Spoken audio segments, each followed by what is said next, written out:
Hi, welcome back. You're watching Straight from the Doctor's Desk with me, Dr. Andrea Purcell, and today we're talking about bone density, keeping bones strong, and what can we do to keep our bones from thinning.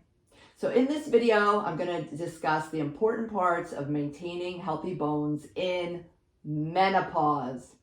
I've been a naturopathic doctor for more than 20 years, and there is so much confusion around osteopenia and osteoporosis. Do we just watch and wait and see if we're going to fall prey to thin bones? What do you think?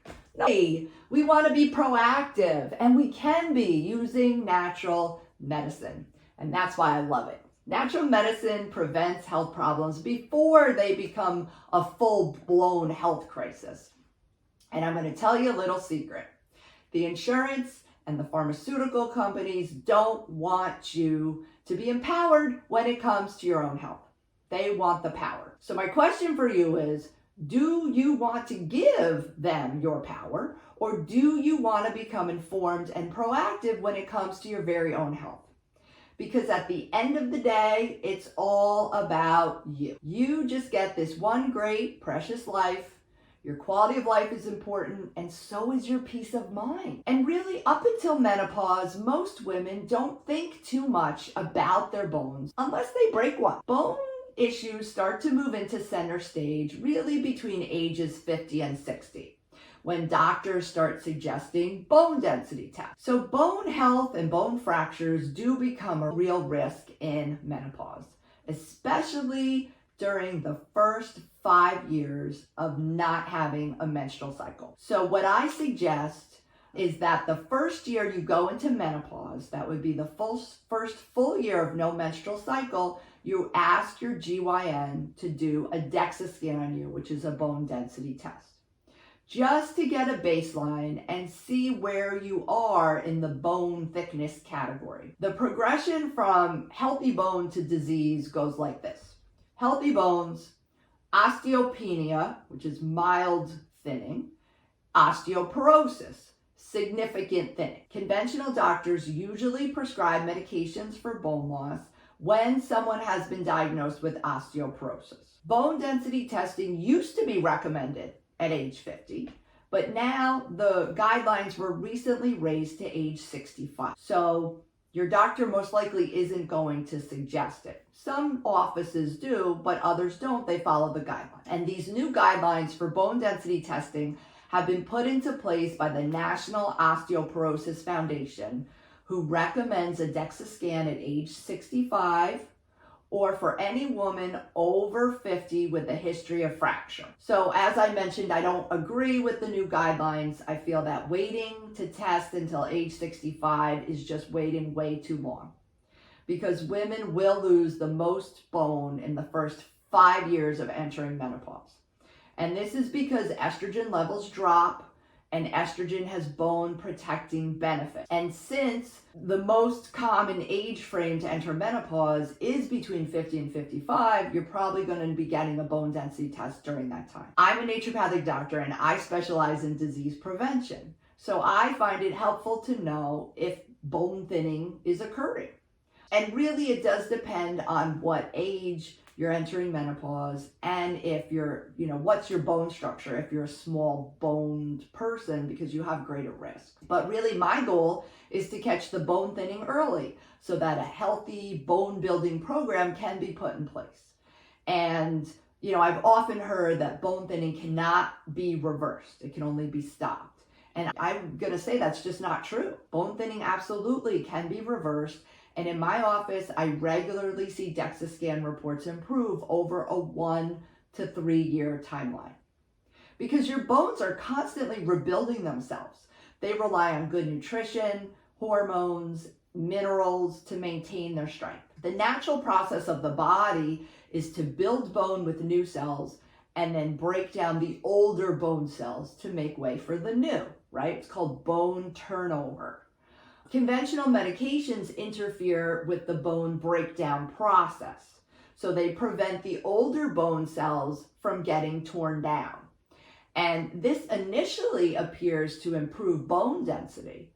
However, over time, it actually doesn't improve bone strength at all.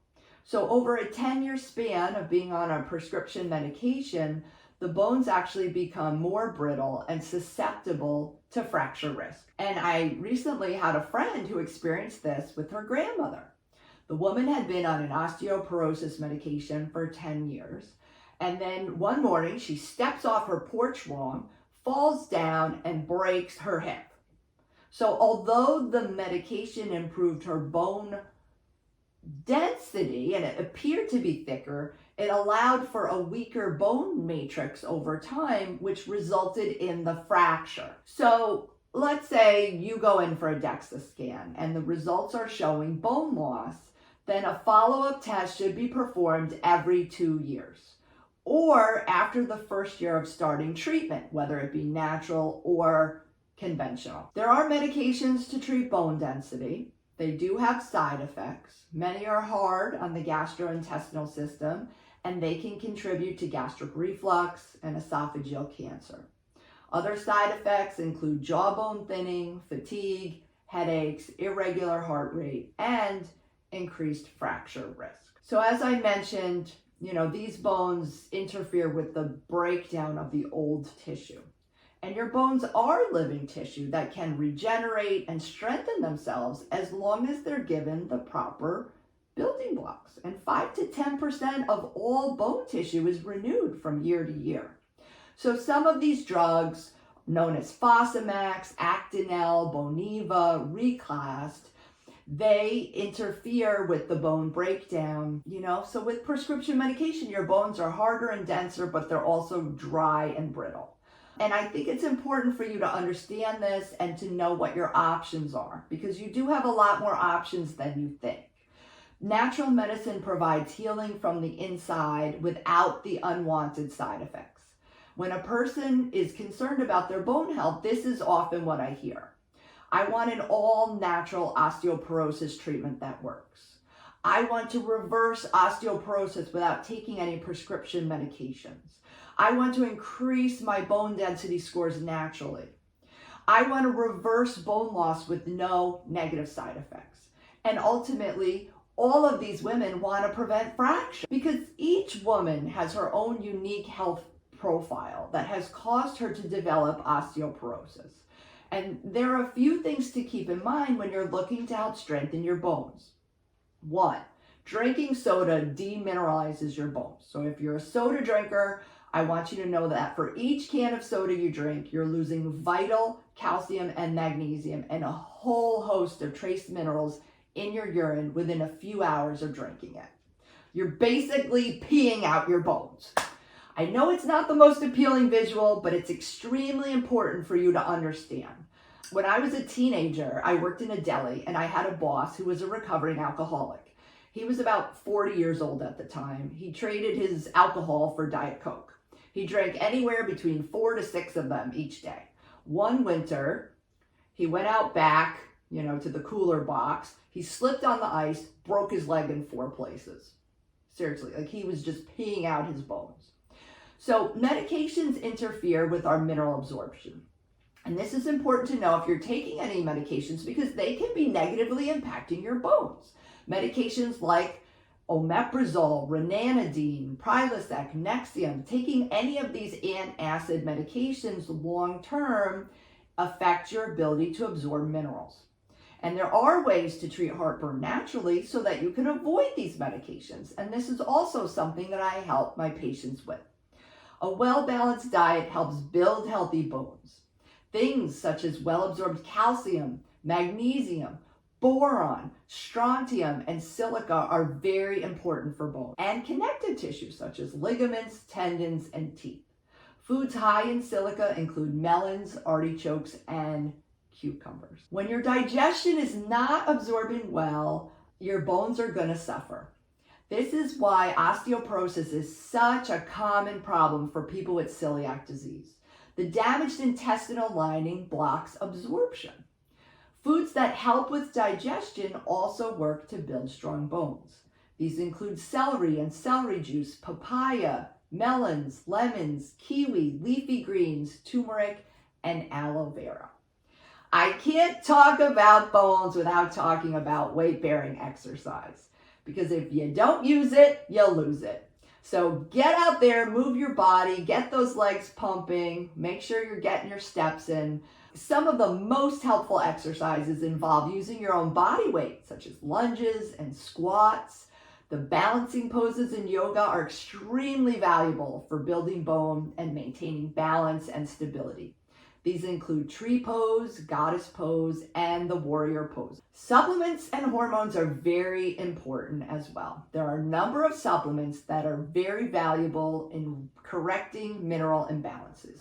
These include calcium, vitamin D, vitamin K2, boron, horsetail, and strontium. It's a good idea to get your vitamin D tested as a first step because vitamin D helps us all absorb calcium. And you can talk to your alternative practitioner about the correct dosages for you. Bioidentical hormone replacement can be extremely helpful at helping build bone for those women who need it. Estrogen is very helpful in rebuilding bone strength and is something to talk to your alternative practitioner about. So what you'll see here is that bone building requires a whole comprehensive approach of bringing all of the pieces together in a good diet, good supplementation, healthy exercise, hormone balancing in order for you to get on a good bone building program. And this is something that I regularly help our patients with. And if you want to hear more about it, you can visit us on the web at www.drandreapurcell.com. Thanks so much for stopping by, and I'll see you next time. Ciao for now.